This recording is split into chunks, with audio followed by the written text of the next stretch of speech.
The girl accidentally captured the murder scene while taking photos, but instead of rushing away, she seized the moment when the killer was disposing of the body, and clearly photographed his facial features. Then she hurried back to the roadside, intending to call her uncle to report it to the police, but she found the car empty. Could it be that her uncle had heard the gunshot and gone into the cemetery to look for her? Thinking this, she hurried back, as she suspected.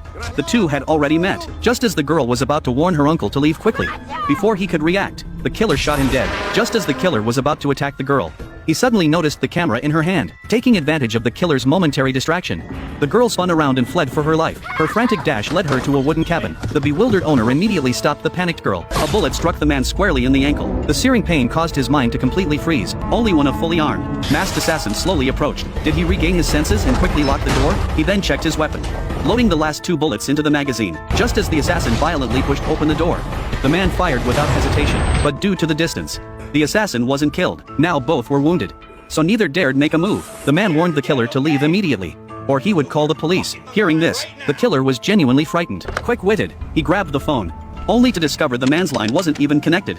I've got a cell phone, asshole! I'm looking at it. The killer then made a demand: hand over the girl, and he would leave at once. Seeing the girl's innocent eyes, the man thought of his son, who had died unexpectedly not long ago. He firmly promised the girl he would protect her. Then he had her fetch the medical kit. After briefly treating her wounds, he had her fetch additional items: spare light bulbs, a towel, and a cup of water. Though confused by his intentions, the girl complied without question. Wrapping the bulbs in the towel, he smashed one with force. Under the girl's stunned gaze, he scattered the shards directly onto the staircase. Now, even if we're not here, we'll hear him if he tries to go upstairs. Cool. What's the water for? We're drinking.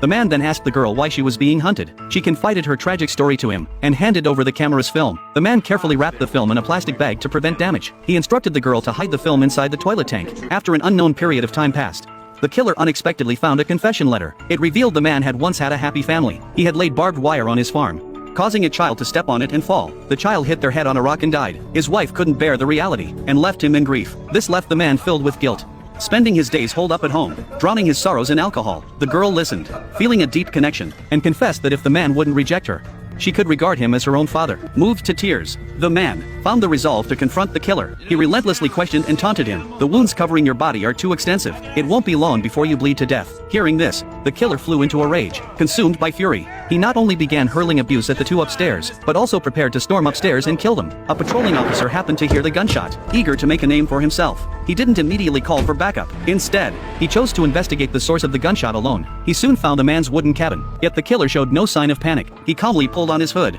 ready to teach this rookie officer a lesson.